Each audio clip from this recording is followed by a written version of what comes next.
Right there, ladies and gentlemen, welcome back to another MUFC agenda video.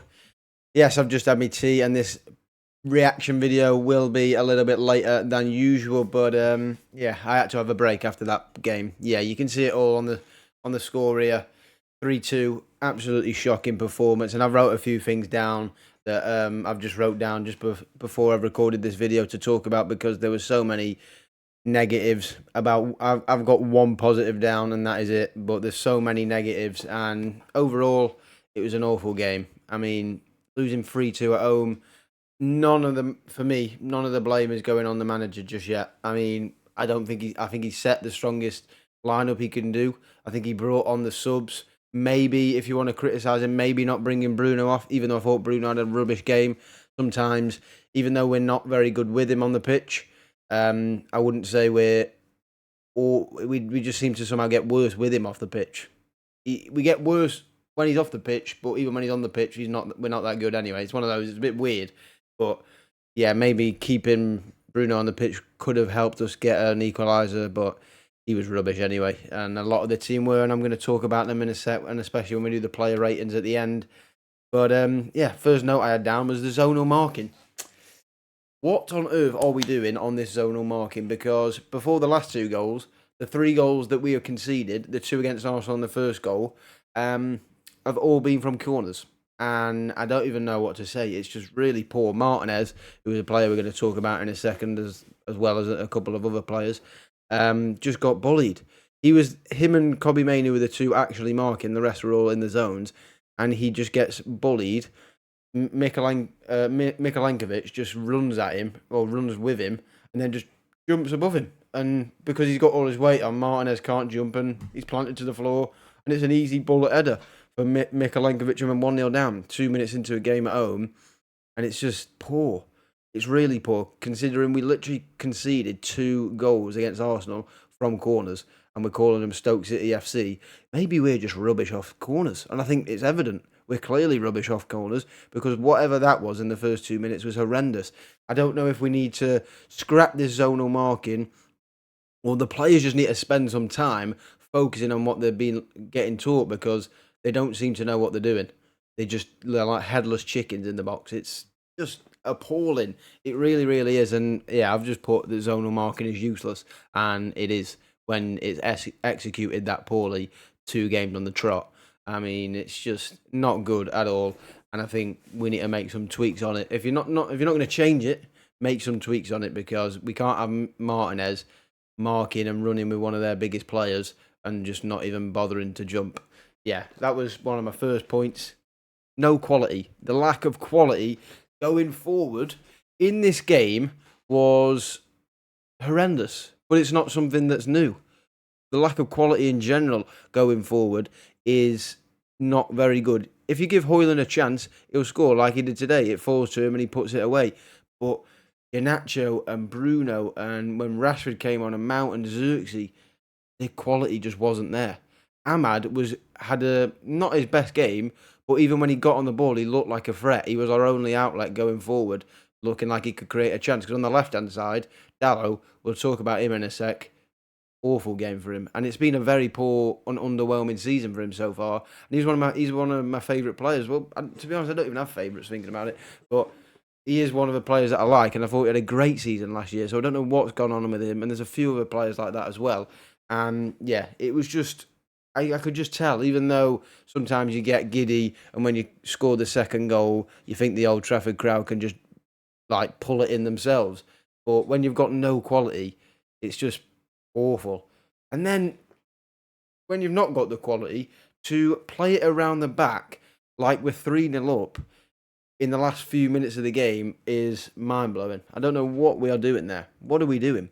We're trying to win again. No, we're not even trying to win again. We're trying to equalise, and you're playing it around the back like we're 5-0 up. It's a joke. That was, I don't know what the players were doing. We needed to score a goal, and the tempo was not what we needed to actually go on and try and create a chance to score. It was just, yeah, it was not very good at all. And, well, the next one I think you'll know, well, I think everyone knows why we're talking about this, Onana. And in brackets, I've got Stevie Wonder next to it. Yeah. What on earth is he doing on that second goal? even the third one there's a little bit of blame, but it's just a whole mess with De Ligt, Martinez, and Onana himself. But that second goal, I could have saved that. What is he doing going to ground? His arse is on the floor before the ball's like even even near him. He's like committed so early, and he's on the floor, and then you're just in no man's land. You can't react quick enough because the ball is hit with pace, but it's right down the middle. Why are you going down so early? So frustrating because he's been really good this season, and let's not just because he's had a bad game. Let's not paint a picture like he's been awful this season. He's been probably one of our best players with Ahmad this season, but that was Champions League and Onana right there. That was the one that got us knocked out in the group stage last year because that was horrendous. And again with the third goal, I mean, I can't put 100% blame on him, but he's like 50% of it. What are you doing? He's just like jumping with his arms up in the air. Just command your box and punch the ball out like you're doing in the first 45 minutes versus Arsenal. Commanding your box, coming out for crosses, punching the ball. Command it. The header is not that good from Chris Wood. Yeah, it's put back into a dangerous area, and obviously it's gone in, so it was a dangerous area, but it's not got any power on it. It's in the air for about half an hour. Could have had a coffee and then still caught it. Just flapping your arms around. And like I said, he's not 100% to blame on that goal, but should be doing better. Should be doing it better. Should be commanding your area. And De Ligt and Martinez were in his way, but that and the second goal, it's just, yeah, not good. Not good from Onana today. Not good from Onana. He has been one of our better players this season, so I'm not writing him off. There is a good goalkeeper in there. I've seen it this season, but not happy with him whatsoever today. Two players that haven't been good this season, though. Dalot and Martinez. Dalot today was useless. Absolutely useless on that left-hand side. I think he had 9 crosses today. Do you want me to tell you how many were successful? 0. A big fat 0% of his crosses were successful. That is not good. That's not good. I know he's playing out of position and doing a job for us, but that's not doing a job. That's not doing any sort of job. That's just been absolutely useless. And it's been like that a lot this season with Dalot, which is frustrating because, like I said, he was one of our best players last season. I think he might have even got player of the season. I can't even remember. Last season was so bad, and this season has been so bad. It's just all blurred into one, really, of just a whole lot of badness. But he, this season, and Martinez, have looked way off the pace, no sharpness, just a shell of themselves because they don't. I don't even know what to say. It's just dead odd. They're just not playing well this season, and you're gonna have to start looking at them. Obviously, I think we already know we're looking at Alphonso Davies, and I'm not saying we're going to get him, but we're clearly looking at a wing back with the left foot. I think Amorim prefers that left-footed on the left wing back and a left footer on the right wing back. That's why Ahmad plays there, and I think we are going to be looking for one. Whether we go for one in January or we agree terms with Alfonso in January, because obviously we can do that. We can approach him because he's out of contract in the summer. Maybe we get Alphonso Davies on a free. I'm not going to put my savings on it though, because Real Madrid are probably in for him, and more likely than not they'll get him unless we go crazy on the wages.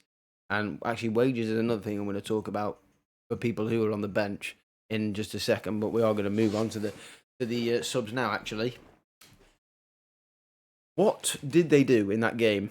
I'm not really going to go too crazy on Maguire. And Mazraoui didn't have the best time when he came on, but Maguire, he was solid, he was fine. But the attacking ones, Xerxes, Mount and Rashford. By the way, that's 2 games in a row now Rashford's come off the bench and didn't even look like he was on the pitch. Mount didn't change the game one bit, came on for Bruno, should I say, and even though Bruno was having a poor game, didn't look like he changed the game at all. Xerxes was pedestrian. It's still first season with Xerxes, so I'm not being crazy and saying get rid of him or anything, but he needs to increase his intensity and really adapt to the Premier League, because he's playing the Premier League like it's the Serie A. Like you can take 2 or 3 touches and look over your shoulder 3 times before you pass a ball. It's a one touch and it's not even a one touch and look. It's a scan before you've even got the ball, and then you're playing it around the corner. That's the levels of intensity he needs to start getting into his game, because it's just not quick enough. It just doesn't look like he's up to pace with it still. Rashford. What are we going to do about Marcus Rashford? On the bench, 350 grand a week, and when he comes on the pitch, what's he offering? And he's not just the only player, by the way. Not the only player. Not going in on him. Mount wasn't very good. Going to have to start looking at him big time. Yeah, he might have been injured all last season, but when he did play, can someone tell me a good game he had? Same with this year. He's been injured a lot. When he has played, he hasn't lit the table alight. I don't even know what the saying is. I know Amorim likes him, and he might fit into this. I can see where he fits in, but just because you suit your player profile suits it doesn't mean you're good enough to play. You actually have to show that you're good enough to play, not just your profile suits this position. So yeah, you can start. No, show us why you need to start. It's just so annoying because I saw at the start of the game the bench looked really good, and I'm like, oh, what a strong bench. But the actual quality of it, how good is it? Because they're on a lot of money and they're big names. How good is that bench? What is the quality that they're bringing to the table? Because today they showed there was no quality, and then you've got 300 grand a week of Casemiro or 350, whatever he's on, crazy amount of wages on the bench and not even coming on. What are we doing? Ericsson not coming on. He's probably on hundreds of grand a week wages. We need to ship some of these players. We need to get them gone, get people who are young, hungry, and actually decent, actually semi-decent. And yeah, it's just annoying because there was just, you just watch the whole game today. The whole game going forward is just a complete lack of intelligence. The low IQ from some of the players, even some of my favourite players. Ahmad had a 5-yard pass that he just overhit to Mainu, and Ahmad, even though he didn't have his best game, would look like our good option. Only good option going forward, and we know he's that good because he's just quality from that right wing back spot. To be honest, I think we need to get him further up the pitch, not because he can't play that right wing spot, because there's no other quality, and we need him closer to goal to create something for us because he looks the only dangerous person. But it's even rubbing off on him, the low IQ and the sloppiness, because we know how quality he is on the ball. Rubbing off on him. These players, just complete lack of intelligence on the ball, going forward, making runs, putting in crosses, when to run, when not to run, where to put yourself in the position, where to open up your body to make a pass. Just, it's incredible. It's incredible that some of these players can play week in, week out for Manchester United. And I think we knew it was going to be a difficult job, but I mean, I don't know where we go from here because, well, I don't know where we go. We've got the Europa League on Thursday, which will be streaming once again, and then same on Sunday. But we've got City away on Sunday. We need a big result in the week just to try and build a bit more confidence for some of these players. But Amorim's got to be looking at his changing room tonight and wondering who is actually going to be able to do this for me. Who's going to be able to pull it out the fire when I need them? Who can I trust? Because they've let him down today. Then at home against Forrest, just being beaten by City, who were playing rubbish, 3-0. We can't beat them. We're losing 3-2 at home. I mean, where is the quality? There is a sincere lack of quality. Only positive I can take is Ugarte played well. Ugarte played well. There was some times where he gave the ball away, but the majority was winning the ball back high, and he was the only positive for me, the only positive player. And in the first half, he was very, very good. Second half, it dropped a little bit because the standard of the team just dropped in general. But yeah, he was the only positive for me today, and I'm not blowing balloons up or anything or having a party, but he was the best of the bad bunch. And yeah, I suppose that's it really about the game. I suppose we get into player ratings. I mean, in goal, obviously Onana, you're getting a 1. Because what are you doing on that? What are you doing on that second goal? What are you doing? You get a 1 from me. Euro, I mean, 6 being the average. I don't feel like he got really tested. There was nothing I was going, oh my days, what is Euro doing? So I'm just going to give him an average 6. I'm going to mark down 1 because I just thought he could have dealt with this third goal a little bit better. He was part of it with Martinez. So I'll probably go a 5 for him. I mean, he made some good blocks and good tackles, but that just looked like a bit of a mess back there. So I'm just going to mark him down 1. Martinez, that one on the first goal, and then the same on the last goal, he was involved. Probably go 4, maybe even a 3, but I'll probably go 4 for Martinez. One of my favourite players. I love the Butcher, but this season not looked at it at all. We had a good summer with America, Argentina, and he's come back and he looks like nothing like the player he is. Ahmad, I'd go for a 6. Not his best game, but every time he got on the ball, he looked bright, looked sharp, got the assist for Bruno. Ugarte, I'd probably give a 7, actually. I thought he was our best player, and I'd probably give him man of the match, even though we have lost 3-2. Mainu, I'm going to mark down, I think, a 5.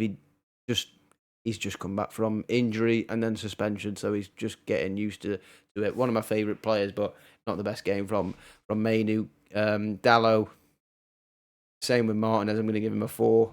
Just poor. Probably could have given him lower. Really, really poor going forward. Just nothing going forward. And then defensively, I'm not saying he was woeful, but he's just not playing well. He's just not playing well at all. And I suppose we'll just move on to Bruno Fernandes. Captain, got the goal, but also led to the second goal. Gave the ball away. Awful dispossession of the ball. Just blindly passing it outside of his foot. Gives them the ball, they go and score. Even though he scored, I'd give him a 5. Yeah, like I said, maybe should have kept him on because we seem to get worse without him, even though when he plays, he's not playing very good. I'd give him a 5. Same with Garnacho, 5. Didn't really influence the game. Not sure he suits that 10 position, but I don't know if he'll work hard enough for the wing-back position, so I don't know, unless he starts adapting his game. Could be another player similar to Marcus Rashford who might struggle in this formation. And then Højlund, I'll give a 6. I thought he scored the goal, obviously, scored the first goal. Didn't really do too much wrong. He won a few duels, held the ball up in some areas, gave the ball away a lot as well. I'll give him a 6 because he never gets as many opportunities as he should do. We never create opportunities for our strikers, and it's been like that for a few years. So, yeah, that's my ratings. Man of the match for Ugarte, but man of the match in a 3-2 defeat. No one wants man of the match in a 3-2 defeat. It's poor. We move on to Thursday. Hopefully we can pick up with the result. Some of these players maybe on the bench. Some players who you love maybe on the bench because Ruben Amorim is going to probably look at them hard in the changing room and realise that some of these players just aren't up for it. But that's going to be it from me today. Hope you enjoyed this MUFC agenda video. And I'll see you on Wednesday, probably, for our match preview for the Europa League game. I don't want to butcher their name, but the Europa League game on Thursday. Preview should be up on Wednesday. That's it from me today. I hope you enjoyed, and I'll see you on the next one.